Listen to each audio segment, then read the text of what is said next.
Good day, and thank you for standing by. Welcome to the Accolade second quarter 23 earnings results conference call. At this time, all participants are on a listen-only mode. After the speaker's presentation, there will be a question-and-answer session. To ask a question during the session, you will need to press star 11 on your telephone.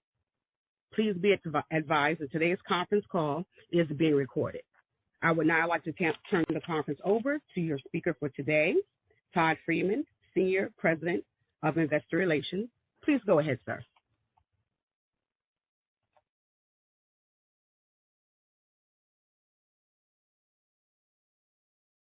Thanks, operator. Welcome, everyone, to our fiscal second quarter earnings call. With me on the call today is our Chief Executive Officer, Rajeev Singh, and our Chief Financial Officer, Steve Barnes. Shantanu Nundy, our Chief Medical Officer, will join for the question and answer portion of this call. Before turning the call over to Rajeev, please note that we'll be discussing certain non-GAAP financial measures that we believe are important when evaluating Accolade's performance. Details and relationship between these non-GAAP measures to the most comparable GAAP measures and the reconciliations thereof can be found in the press release that's posted on our website. Also, please note that certain statements made during this call will be forward-looking statements as defined by the Private Securities Litigation Reform Act of 1995. Such forward-looking statements are subject to risks, uncertainties, and other factors that could cause the actual results for Accolade to differ materially from those expressed or implied on this call. For additional information, please refer to our cautionary statement in our press release and our filings with the SEC, all of which are available on our website. With that, I'd like to turn the call over to our CEO, Rajeev Singh. Thanks, Todd, and thank you, everyone, for being here. We're now officially more than halfway through our fiscal year, and even more so through the traditional healthcare buying season for employers, which, of course, makes up a material component of our growth outlook for the year ahead. Additionally, as we open this call, we're in the heart of an open enrollment season for our existing customers that typically marks the beginning of a very busy season for Accolade's care teams, and the implementation process for many of our new customers who are targeting a January 1st, 2023 go-live. With those notes as a backdrop, and in spite of a challenging macroeconomic backdrop, Accolade continues to perform well across every major segment of the business. Of course, that begins with our financial performance. For fiscal Q2 2023, we came in above the high end of our guidance ranges for both revenue and adjusted EBITDA, and we're well positioned for a strong second half of the year. Steve Barnes, our Chief Financial Officer, will cover our financial performance in more detail later in this call. Turning our attention to the business landscape, a few high-level observations before I get into the specifics on each of our core business segments. First, the strategic expansion of our product portfolio in fiscal year 2022 is paying dividends in fiscal year 2023. In our commercial or employer segment, the majority of our customers purchasing our advocacy services are choosing to purchase our Accolade Care and Accolade Expert MD services at the same time, thus validating the personalized healthcare suite Accolade unveiled last summer. In our health plan and government segments, we're seeing interest across the breadth of our offerings as well. Second, across every major segment that we're in, we are in the early stages of cultivating a massive target addressable market that today is largely underpenetrated. A recent Willis Towers Watson survey estimated that 20% of companies have some form of navigation solution. Other surveys represented penetration rates below 20% for full carve-out solutions like Accolade. Regardless of which survey you read, all indicate there's a massive unserved marketplace. Importantly, those same studies expect penetration to more than double over the next several years. Third, we are well positioned to win in the market we created because we are differentiated and diversified. Our differentiation springs from the breadth of our offerings and the proof points of performance. No other company in our category can point to integrated offerings in advocacy, expert medical opinion, and primary care and behavioral health, with third-party validated savings across a variety of customers. Our long-term customer retention rates validate that fact. Our diversification is a product of our investment in building multiple distribution channels, including the commercial employer segment, health plans, government, and direct-to-consumer. The strength of our position is burnished by our strong balance sheet and our plan to achieve profitability in the near term. Now, let me provide more specific updates on each of our business segments, starting with the commercial segment. While our business has shifted to a model where we are now selling throughout the year, it's still true that summer and fall months are the most important for businesses who are making buying decisions to prepare for a January 1st launch. We've continued the momentum from last quarter across all solutions and segments. To date, we are on pace to exceed our annual recurring revenue results from last year and put ourselves in a positive position to drive growth for next year. There still remains a number of key customers and RFPs to close, but our win rate and mix of business gives us confidence in our ability to continue signing new business throughout the year. Contracts we sign today are generally slated to go live in January or later. So while deals signed in calendar 2022 provide a small amount of revenue in the fiscal fourth quarter, the real benefit provided is the foundation for revenue growth in fiscal 2024 and beyond. This is an important element of our business model that provides visibility into next year's revenues. We're experiencing strength across all segments and solutions and across verticals as well. We signed significant customers across a broad swath of industries, including retail, telco, financial services, higher ed, natural resources, technology, manufacturing, and so on. Customers who purchased multiple solutions included a well-known digital finance company, national gas and convenience store operator, and a multi-billion-dollar industrial manufacturer. Notably, many existing Accolade advocacy customers added Accolade Expert MD and Accolade Care, including a Fortune 100 insurance company. And we're seeing more existing Accolade Expert MD customers evaluate and select our traditional advocacy solutions, including a Fortune 100 financial services company. While I'll talk about our health plan distribution relationships in a moment, I also want to note that several health plans are now offering Accolade solutions to their own employees. We see this as tremendous validation of our solution and believe that internal use of Accolade will help drive success in our distribution relationships as these health plan partners experience the value we deliver firsthand. Now, let's turn to the health plan market. As we noted last quarter, the health plan partnership channel has become an increasingly material part of our business over the last 2 years.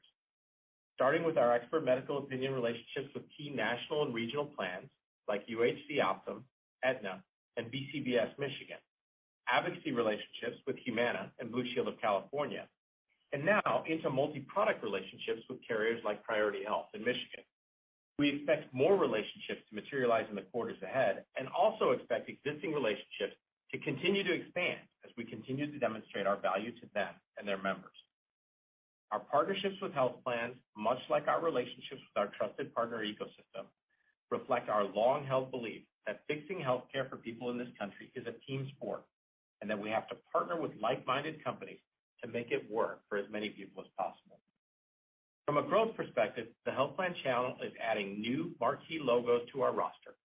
In the last quarter alone, we added a number of Fortune 500 companies through these partnerships, including a retail and apparel fitness leader, one of the leading providers of scientific equipment and instruments, several large banks, and a well-known motorcycle manufacturer. Turning our attention to our relationship with the Defense Health Agency, we continue to await a decision on their T5 RFP, which we expect to come soon. Our success with our pilot populations, along with our carrier partner strategy with those bidding the business, have us well positioned for the opportunities that may present themselves. Keep in mind that the T5 contract is set for a January 1, 2024 phased implementation, so this doesn't materially impact our outlook for the current or next fiscal year. We also continue to work closely with TRICARE on our autism care demonstration and have been very encouraged by the results we've been able to deliver thus far. Next, I'd like to provide a broader update on our direct-to-consumer primary care business. It's been just over a year since we closed the PlushCare acquisition, and our consumer primary care growth has continued to be strong. At a time when other telehealth vendors have seen growth rates contract, our consumer subscriber base has grown more than 30% since the acquisition. We believe the reason for this performance is very simple.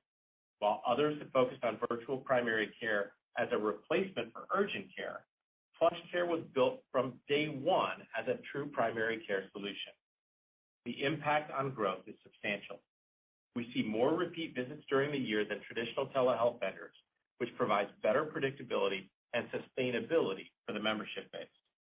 As an aside, the direct-to-consumer physician platform that supports the growth of PlushCare is the very same platform that supports our enterprise Accolade Care business. As we roll more customers onto Accolade Care, we already have the capacity to support the growth in that business. One other note on the growth drivers in our primary care business. We've been able to drive this membership growth without seeing a material increase in customer acquisition costs, reflecting both the efficacy of our demand generation efforts as well as what we see as the notable difference between our virtual primary care platform and traditional telehealth and standalone mental health offerings. We remain firmly convinced that our vision for bringing these companies together was both the right choice and will be a key driver behind Accolade's long-term success. Before I turn the call to Steve, I'd like to offer a couple quick thoughts that are key to our current and future success. First, we've already added more than 100 customers this year and now have more than 700 total customers. You'll remember that we had 54 customers when we filed our IPO S1. That growth delivers more than just diversification of revenues. It delivers clear validation that personalized healthcare, which combines the capabilities of advocacy, primary care and behavioral health, and expert medical opinion, is a category that meets a profound need for healthcare buyers. Second, our new customer growth also points to the operational scale enabled by our open technology platform. Our incredible care teams, powered by a data set and a platform built for this purpose, are proving that they can deploy hundreds of customers and support millions of members through new deployments, plan design changes, and open enrollment. Demonstrating this scale as we grow revenues while improving profitability each year bodes well for our future and our competitive prospects. With that, I'll turn the call over to Steve. Thank you, Raj. First, I'll recap the results from the second quarter of fiscal 2023 and then provide some details on forward guidance. In the quarter, we generated $87.6 million in revenue, representing 20% year-over-year growth on a GAAP basis over the prior year period. Revenue was higher than originally forecast due primarily to strength in our direct-to-consumer business as well as member counts for our commercial customers and approximately $1.5 million in performance guarantee revenue timing. Fiscal Q2 adjusted gross margin was 44.7% compared to 40.9% in the prior year period, which reflects the positive revenue beat, including the performance guarantee revenue timing that benefited gross margin and adjusted EBITDA, in addition to higher margin offering mix. Adjusted EBITDA in the second quarter of fiscal 2023 was a loss of $13.7 million, which compares to a loss of $19.4 million in the prior year's second fiscal quarter. This is ahead of our guidance primarily due to the revenue outperformance and lower spend than planned in the quarter in some areas such as hiring and personnel costs, as well as reduced sales and marketing costs.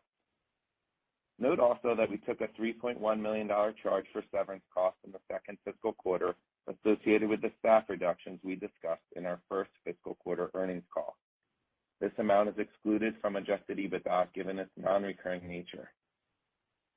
Turning to the balance sheet, cash and cash equivalents totaled $331 million at the end of the fiscal second quarter, and accounts receivable DSOs were in line with prior quarters at about 25 days revenues outstanding. Finally, we had approximately 71.5 million shares of common stock outstanding as of August 31st, 2022. This increase from Q1 reflects the distribution of the vast majority of the shares related to the earn-out provisions of the 2nd.MD and PlushCare acquisitions. Now, turning to guidance and how to think about our financial model progression towards break-even. We are updating our guidance today for fiscal 2023 as follows.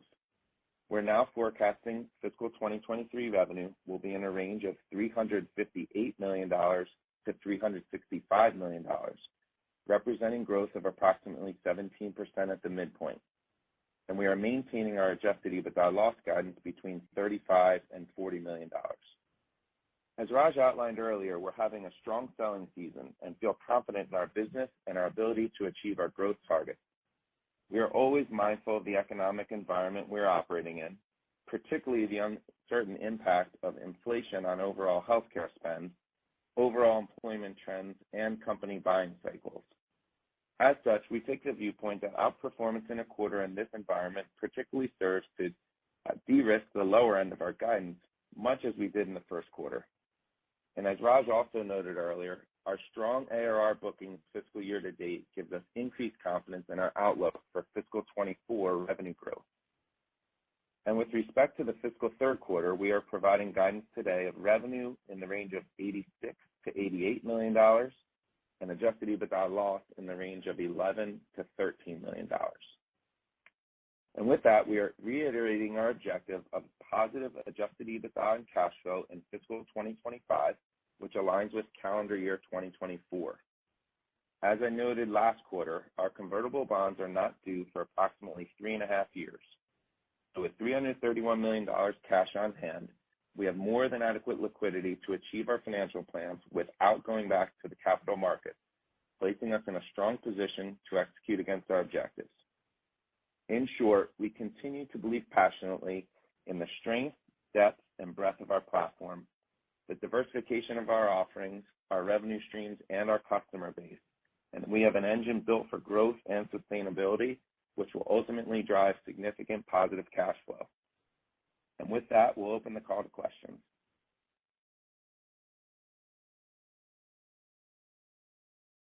Thank you. A reminder, if you have a question, please press star 11 on your telephone. Also, we ask that you limit yourself to one question, please. Please stand by while we compile the Q&A roster. First question is coming from Michael Cherny of Bank of America. Good afternoon, and congratulations on the nice quarter that you put up. Maybe if we can start on the selling season, certainly encouraging given the broader macroeconomic worries about the performance that you put up so far year to date. Can you maybe just dive in a little bit closer in terms of relative to conversations? I guess a couple pieces of this question. One, have you seen any changes in either the timing of the specific sales cycle and or the close timing? And then second, relative to what you're leading with, given that the product portfolio and service portfolio has expanded so drastically, is there anything that's really coming to the forefront in terms of, for the customers that especially have already signed up early, what are they most focused on that Accolade can provide for them? Thanks for the question, Mike. Great to hear from you. This is Raj. I'll jump in, and Steve and Todd, if you've got anything you want to add, or Shantanu. Quickly, first, you're exactly right. The demand environment continues to be strong for the offering. One of the things we really like about our business in 2022 is the diversification of the channels that we're actually delivering through, as well as the diversification of the product offerings. And so what we're seeing is really strong demand across each of those channels and across each of those offerings. Maybe the best part of the story from my perspective, Mike, to answer your question directly, is the customers are increasingly looking at two things. One, the complexity of their ecosystem and the desire to find a way to get the maximum leverage they can from a purchase that'll drive value to the rest of their ecosystem. And two, an acknowledgement that healthcare costs continue to go up and the desire to lower costs. And all of that's yielding value for us. And I think specifically the data point I'd call out that we talked to in our prepared remarks is the idea that customers, when buying advocacy, a majority of them today are buying not just advocacy, but also buying our primary care service and our expert medical opinion service, which indicates to us a validation of the personalized healthcare suite that we released last year. And so I think it's about the complexity of their ecosystem. I think it's about lowering costs, and we feel fortunate that we've got offerings that solve both of those problems. Next question will be coming from Glenn Santangelo of Jefferies. Hey, Raj, I just missed in your prepared remarks how many customers you said you have now, and I was wondering if you could just sort of give us a sense for how many of those customers that you've been signing up this selling season are slated for a January 1 start, because I think I heard you correctly that you said even customers you're signing up now, you think you can squeeze in for January 1. And the reason I ask is because it sounds like things are going well, but I'm trying to tie that back, Steve, to the full year guidance, because it looks like, based on your 3Q guidance, you're guiding $101 million or a little bit better than that in the fourth quarter, which would only be about 8% up over the fourth quarter last year, if I'm doing that math right. And so I'm just wondering if you could just sort of flesh that out a little bit for me. Thanks. Yeah, we'll break that down. And first, great to talk to you, Glenn. Thanks for the question. We'll break it down into two parts. I'll answer the first part. Steve can tackle the second. As it relates to new customers, we talked in the prepared remarks about the idea that we have now more than 700 customers. We've signed more than 100 this year. Again, going back to the point that we answered in Mike's question, one of the things we love is the diversification of the revenue streams. And in the context of this answer, speaking to that across product lines, we're signing customers for primary care and behavioral health, for expert medical opinion, and for advocacy. Clearly, the preponderance of our customers in the past have always gone live on January 1st. That changes a bit now that we've got expert medical opinion customers and advocacy customers who might go live, care customers who might go live after January 1st, given that they don't necessarily have to see the carve out from their plans that the advocacy business has traditionally been known for. And so we'll see a percentage of those customers, our advocacy customers, go live, most of them on January 1, but many others will go live potentially later than that or earlier than that, depending upon their needs. Steve, anything you want to add to that? Just a bit. Hi, Glenn. On the guide for the year, first of all, really pleased with a strong quarter. The strength in the quarter really came across all aspects of the business. We saw strength in advocacy and expert medical opinion, as well as the virtual primary care business, particularly on the direct side with PlushCare. We also did have some timing of revenue there, $1.5 million that got pulled forward from the fourth quarter, Glenn. So what you're hearing from us is a strong outlook for the year, mostly January 1 starts, but not all of them. And in this current economic environment, we have a real strong confidence in that range that we're providing today for the full year.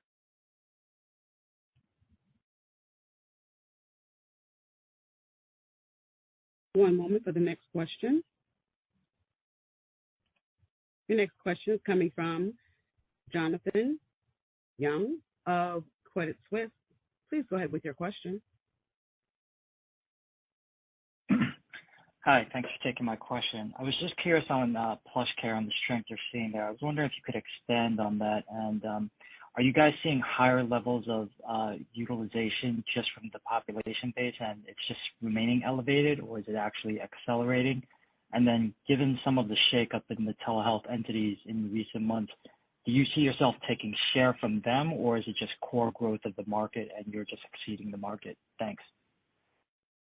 Thanks for the question, Jonathan. It's very early days in the idea of virtual primary care and behavioral health.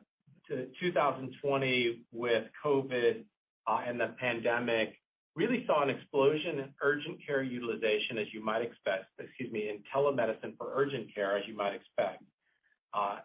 PlushCare, and one of the reasons we like that business so much, is that PlushCare, even in that environment, was extraordinarily focused on building from the ground up a primary care offering that focused on being able to deliver primary care and hold on to your primary care physician over the long term, as you had in the brick and mortar world.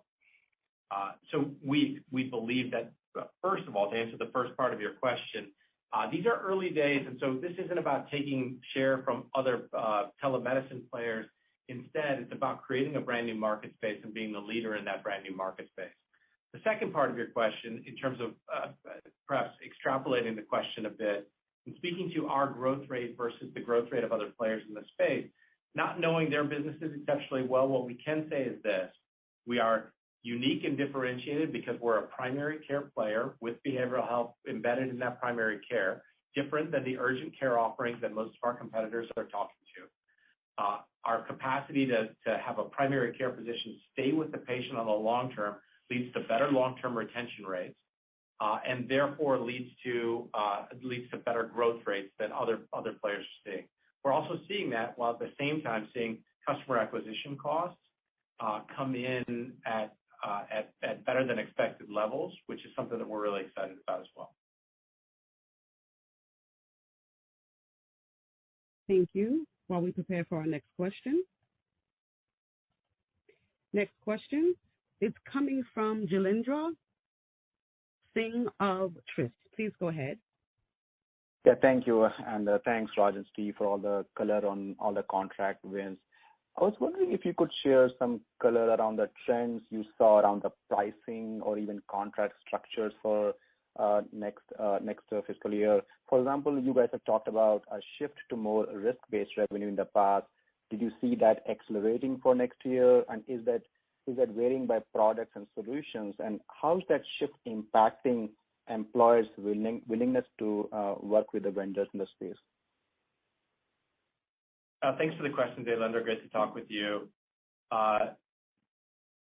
When we think about the makeup of the deals that we're closing, as we talked about during the prepared remarks, we're excited about the demand environment. We spoke even last quarter to the idea that in a strong demand environment, as a leader in the space, we expect to win more than our fair share of those transactions. That actually occurred in Q2. And one of the other things we're excited about is that those deals are pricing at historic levels, meaning that we're seeing that customers are willing to pay for value. At Accolade, we do price a premium offering, and we're seeing customers willing to pay that premium. Maybe the last part of the question associated with fees at risk. By and large, our customer contracts look very much like they have looked historically. I do believe over time, a couple of things will be true, breaking out your question into more detail, Jailendra. First, when you look at advocacy, primary care, and expert medical opinion, in expert medical opinion and primary care, because we drive such high utilization, we're quite happy whether a customer wants to pay us on a PEPM basis or on a case rate or utilization basis. That makes us unique from the rest of the industry because we know we can drive utilization in the right way. And I think that's something that we'll continue to keep an eye on moving forward. Steve, anything to add there? I think you got it. I think that last part about case rate is something in a trend we're seeing and plays well into the model. Thank you. Our next question will come from Cindy Marks of Goldman Sachs. You may go ahead, please. Hi. Can you hear me? Hello? Yes, we can hear you great. Cindy. Oh, great. Well, congratulations. Thanks for taking my questions, and congratulations on a really good quarter. So I just wanted to follow up on PlushCare, but also some of the segment details. So it looks like, is advocacy still running around 2/3, or is it more like 64-65%? And of your revenues, and then it looks like PlushCare is definitely growing maybe a little faster than you expected, and certainly that's anecdotally what we've seen with some of the app data. I'm curious how much of it is mental health, and then do you feel like some of these point solutions? I know you've given us some good commentary here, but have you seen sort of a decline in some of these point solutions with mental health sort of falling off? And again, is that maybe why you're accelerating? Thanks. Hi, Cindy. It's Steve. So let me take the first part of your question, and I think Raj and I will tag team on the second part. But you're right in terms of the split of the business. The advocacy portion of the business runs in the range of low 60s% of the total revenues, with the balance being made up of expert medical opinion and virtual primary care.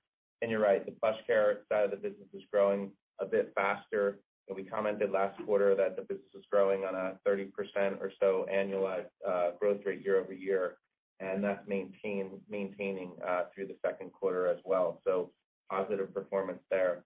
With respect to where that's coming from and what we're seeing in terms of primary care, mental health, I'll start by saying, remember that PlushCare leads with a virtual primary care offering and then has a capability to get that person efficiently to a behavioral health specialist or team as needed. Let me hand it to Raj if he has any comments on some trends there. I think what we're seeing, Cindy, across the board is that customers are interested in all of the offerings, knowing that they need an advocacy foundation or a personalized healthcare platform foundation by which we can drive not only utilization for primary care, behavioral health, and expert medical opinion, but also the rest of their digital healthcare solutions. And so maybe tying out your question around are they seeing decreased utilization in those other things or potentially moving away from them? In fact, quite the contrary, we continue to see customers looking at other digital solutions. I think what they're really focused on now is the return on investment from those solutions. And we think we have a platform, and our customers believe we have a platform to deliver that on their behalf.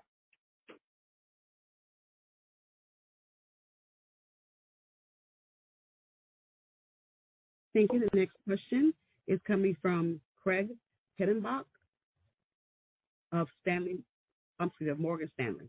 Thank you. Just a question, Raj, more broadly on the macro uncertainty and really what's changing with customer conversations or discussions. And I think you touched on some of it in terms of the broad offering is helping you in this type of backdrop.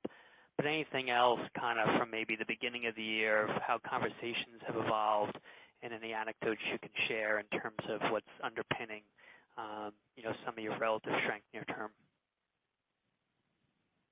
I think there's some consistency, Craig. First, it's great to talk to you again, and thank you for the question. I think there is a level of consistency over the course of the last year associated with the conversations. The reality is, even in a macroeconomic environment that has some uncertainty, we're continuing to see job growth. We're continuing to see a relatively full employment environment, at least for the time being. Employers, therefore, are very focused on retaining their employees and attracting new employees.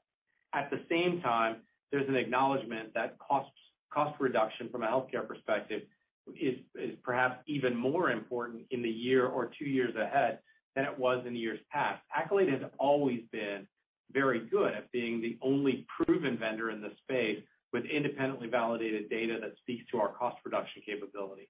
And then finally, and it's a question that came earlier in a couple of the questions earlier today, the acknowledgement that the digital landscape of carve-out solutions is so complex at this point, given the profound amount of innovation happening in the space, that customers need platforms by which they can weave all that together and manage that complexity.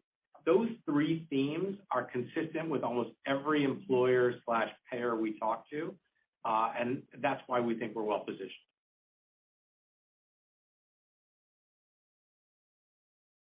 Thank you for your question.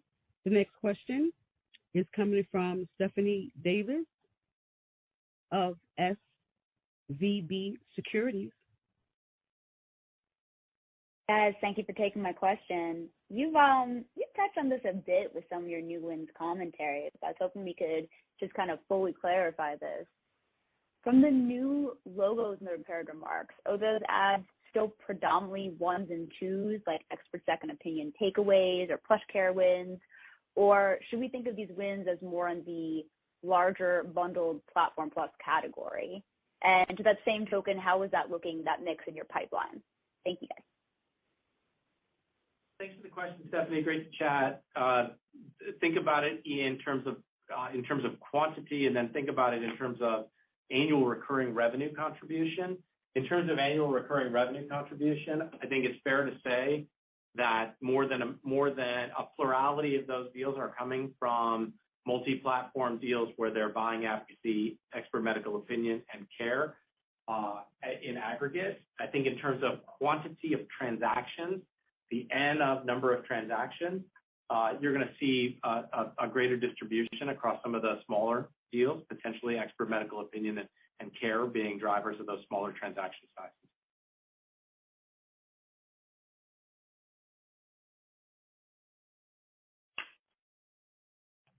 Thank you. The next question will be coming from Ryan Daniels of William Blair. Yeah, guys, thanks for taking the question. Congrats on another strong quarter. Wanted to ask about the three themes you just mentioned. So the complexity of the ecosystem, the need to drive lower cost, and your proven ROI. How does that in a positive environment kind of work into your current thoughts on investing in sales and marketing and R&D? So just, kind of the desire to ramp towards EBITDA break even through 2025, but also what might be a more appealing market for you to continue to gain share and land and expand. How do you balance those two as an organization? Thanks. Hi, Steve. Thanks for the question. So really important point you're raising here, because we see this very large market opportunity, strong growth, and with an eye towards this plan to get to profitability over the next 2 years. So you see this balance where we're investing around innovation in terms of R&D and the platform, and the 2 acquisitions that we did over the past year and integrating those together. And we're seeing the real fruits of that, as to Raj's point, that many of the deals we're selling today are really validating the purpose and strategic element of those acquisitions, selling multiple offerings into that end customer. In terms of sales and marketing spend, one of the pieces, big elements of leverage we're seeing now is having brought the 3 companies together, where we have strong efficiency out of the direct sales forces that we've brought together. And very importantly, the channels that we have to access customers are providing a lot of leverage. The health plan channel in particular, where we're selling expert medical opinions, both on its own and in some cases together with other offerings, is providing leverage. So we're looking at the unit economics, which are quite attractive, in balance with that goal to get to profitability about 2 years out from now. One of the reasons we often get the question, hey, you guys beat the top end, are you bringing up the bottom end, the EBITDA number? We're actually very comfortable with the current EBITDA projections while we grow the top line, because of the size of the opportunity and the strength of our balance sheet. So we look at all of that taken together, and the size of the opportunity in front of us as balancing all of that out together. Thank you. The next question is coming from Richard Close of Canaccord Genuity. Congratulations. Maybe a follow-up to the conversation question earlier. Raj, have you had any customers just shut down conversations with you guys because of the economic outlook? Or would you characterize the level of conversations increasing due to the expectation, the healthcare costs that you cited in the surveys? Thanks for the question, Richard. I think a couple of ways to think about the answer to your question. First, no, we always have customers as they go through the process. A certain percentage of them go through the process and choose to buy. We win more than our fair share of those transactions. There's always customers as well in any given selling season, regardless of environment, who kick the tires and choose to wait until next year. I think those ratios have been fairly constant. And although the total number of RFPs/evaluations has grown on a year-over-year basis and grew materially this year. So we haven't seen any sort of push in that regard. I think to think about it in context of what the environment looks like this year, increasingly customers looking at those 3 themes that I've talked about in the past are looking and saying, where perhaps in years past they might be just buying digital point solutions for a particular carve-out category, are beginning to grasp, perhaps more so this year than in years past, that those things by themselves will not drive the trendline improvement that they might otherwise be seeking. And that what they need is a woven together platform that ties all those solutions together. And I think that certainly may be driving increased focus on personalized healthcare suites like ours. Great, thanks. Next question is coming from Stan Bernstein of Wells Fargo. Hi, thanks for taking my questions. First, some comments you made earlier about the strength in the quarter was partially driven by an upside surprise in member growth. I guess excluding any impact from client churn that you're anticipating, how much of the growth expectations for this year are coming purely from member growth? Hey, Sam, this is Steve. Thanks for the question. We've had over the past couple of years, we've seen modest year-over-year growth. Think back to the time we came public during the pandemic, we've never had a quote-unquote normal year yet. So employee counts have grown within the book over the past couple of years. We don't assume a whole lot of that given the backdrop, the macroeconomic backdrop in our guidance. We did see some upside surprise for that through the second quarter. So when you step back, I think the heart of your question is probably around the guidance for the full year. We've got good confidence in the range we're providing today, and also providing a certain level of caution and pragmatism around employee counts given the macro environment. The next question is coming from Dev Werenshire of Berenberg. Go ahead, please.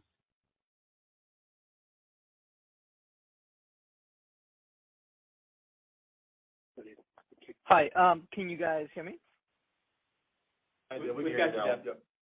Oh, great. Hey, thanks for taking my question, and good quarter here, looking toward the end of the year.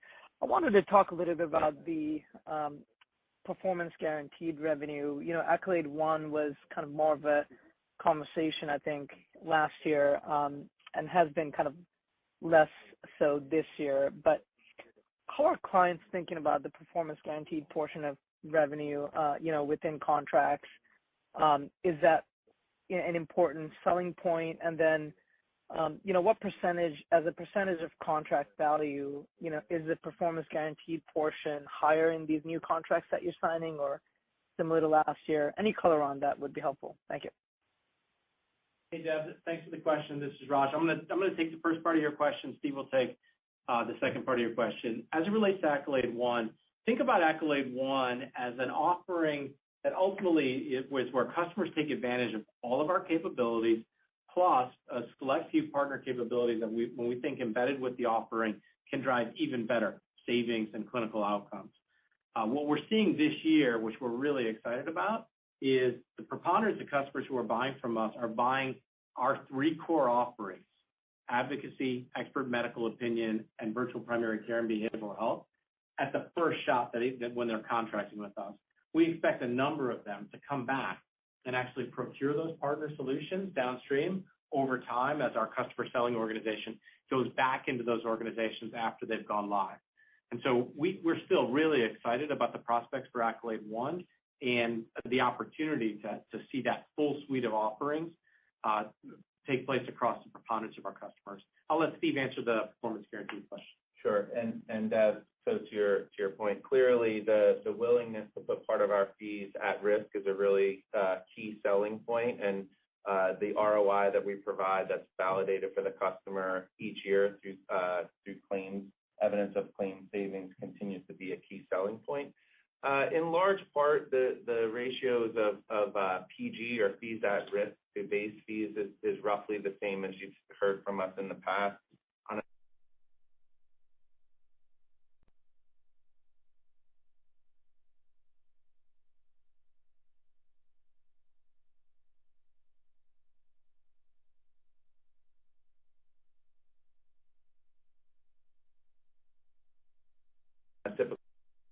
Advocacy contract, it might be something like 2/3 fixed fee and about 1/3 at risk. And again, that's at risk for things like cost savings, but also other elements that are important to customers.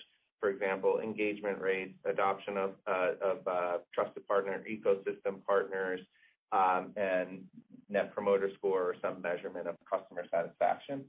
In large part, that ratio has remained the same. And then to Raj's point, we're quite enthused that new sales are having often multiple offerings bolt on to the advocacy offering, and those demonstrate an attractive ROI for customers.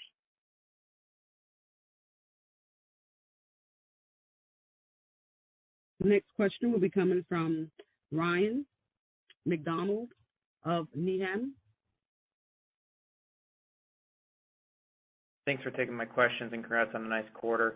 I wanted to understand the health partner channel and the impact we could see moving forward. First, on the 100 customers you've added this year, I'd love to understand sort of what the mix of where that came from, either direct sources or the partner channel. And then as we look out into the pipeline for the remainder of the year into next year, what sort of magnitude of impact could we see from that, both on a sort of total number of deals, but then also sort of dollar value number of deals as those relationships mature? Thanks. Question, Ryan. We haven't really broken out customer numbers between health plan and direct, but let me give you some color on a broader basis. But if you wouldn't mind, I'll first step back and speak to why we're so excited about the opportunity. The health plan channel really began for us with Humana about 4 years ago, taking advantage of our advocacy solutions and delivering it to their self-insured book. Post the 2nd.MD acquisition, we actually entered the health plan channel in a more pronounced way with an expert medical opinion business that was selling through United Healthcare, Optum, Aetna, as well as Blue Cross Blue Shield of Michigan and other plans. We've had the opportunity to continue to expand those relationships while more recently signing Blue Shield of California as well as Priority Health. What's great about what's happened over the last several years is not just that the channel has expanded in terms of number of partners, but that they're also now beginning to look at all of our solutions, not just expert medical opinion, not just advocacy, but also, as in the case of Priority Health, where we're actually seeing our virtual primary care and behavioral health solutions being used to power a virtual first plan design for Priority Health. And so we believe over time that we have an opportunity to expand that channel, not just by signing new partners, but also by growing the product portfolio within those existing partners. Today, we're generating, call it a double-digit percentage of new ARR coming out of that health plan channel, and we expect that we could have an opportunity to continue to grow as a overall percentage of total ARR delivered in any given year. Thank you. Our next question will be coming from Sandy Draper of Guggenheim. Thanks very much, and congrats. You guys are doing a nice job of proving me wrong so far. So my question is maybe on PlushCare, the direct-to-consumer. I know generally you guys view yourselves as a premium price product in selling the value, but if I just sort of look at an unnamed primary care model that charges $190 a person, or another one that does telehealth, it's $300 a month. One of the things I was really surprised when I was going through PlushCare, for my family of 5, I can get all of it for just $99 as a consumer, not through my employer, then pay out. If I did the similar thing at a lot of primary care models, it would cost me $1,000. I mean, do you think, I don't know how much you surveyed, but do you think, given the macro environment with consumer, one of the reasons the DTC side of PlushCare is you deliver a tremendous amount of value, but your entry point, there's not a big sticker shock if someone says it's $99 for my family. That's, it's not insignificant, but that's a lot less than other areas, and you're still getting tremendous value. I don't know if that's something you guys are tracking, focused on, and you think that's something that's just driving the business. Thanks for the question, Sandy, and appreciate you digging in on the offering and appreciate all the feedback/insight. First of all, I do agree with you. We do believe that we've presented a really compelling capability to the market. We've done so at a price point that actually compels people to try the service. And when they try the service, we deliver a 90-plus NPS. That means they stay with the service. They stay with the service. They stay with their primary care physician. They do multiple repeat visits, and we retain that customer on a long-term basis better than most urgent care/telemedicine solutions on the market today. We're constantly looking at innovating on both price points and potential new models by which we're servicing families or elements of families. And so I'd just ask you to stay tuned on that one as we continue to explore how we can grow. We do believe for sure that the opportunity for services like that one to expand into that family's life with other capabilities in the consumer business is a future part of the growth model. Thank you. The next question is coming from Jessica Tassan of Piper Sandler. I'm hoping, can you guys just maybe frame what the impact of the primary care and expert medical opinion buy-ups within core advocacy look like? And then I think you'd recognize that revenue for both commercial primary care and expert MD ratably over the course of the year based on estimated utilization. But can you just confirm again that that's the correct way to think about it? Thanks. Hey, Jess, thanks for the question. I think, yes, that's the correct way to think about it. What's important maybe for me to point out before we speak to the pricing on either offering is one of the things that makes Accolade really unique is that we encourage our customers to do what they think is best for them to meet our customers where they want to be met. If they're looking for a PEPM price for care and expert medical opinion or Accolade Care and Accolade Expert MD, you should think about that in the low single digits PEPM for those offerings, depending upon utilization expectations. But we're also quite happy to have those customers take advantage of the service on a case rate billing or per visit basis because we can drive extraordinary utilization based off of our personalized healthcare platform and the engagement levels we drive for all of our customers. And so there are two different ways to buy, and customers are choosing both right now, and it's too early to say which of those will be the preponderance of the model. On the care side, on the expert MD side, we're seeing more and more customers choose the case rate billing model. And Jess, I would just add to your question about timing of earning that revenue. If it's a PEPM, obviously that's monthly, and then to the extent it's case rate or visit based, we're recording that revenue as that happens. The only other thing I'd add to Raj's comments is to the extent a customer chooses a PEPM model, we're oftentimes having some kinds of tiers around utilization rates to sort of protect the margin profile of the company while we meet the customer where they want to be in terms of how to budget for the service and see the utilization and ROI show up for them. Thank you. The last question is coming from Robert Simmons of D.A. Davidson. Please go ahead. Hey, thanks for taking the question. So you've talked in the past to seeing customers who left you start to look at coming back. Can you talk to that trend? Are you actually seeing them re-sign with you, or what's kind of the situation there? Thanks for the question. And, I think maybe the biggest point there might be if we were to take a giant step back and look at the customer retention levels of the company over the last 5 years, we retain about 95% of our customers on a year-over-year basis. We've actually had years in the last 3 or 4 where we retained 100% of our customers in any given year. And so it's a relatively small N in terms of the number of customers who've left us. We have seen customers actually step away from the service and come back, but from an impact on the P&L perspective, it's not a material number nor a material impact on the top line.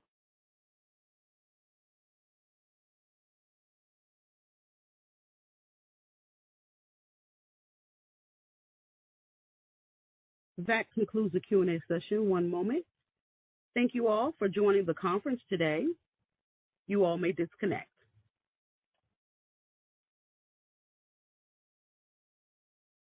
Goodbye.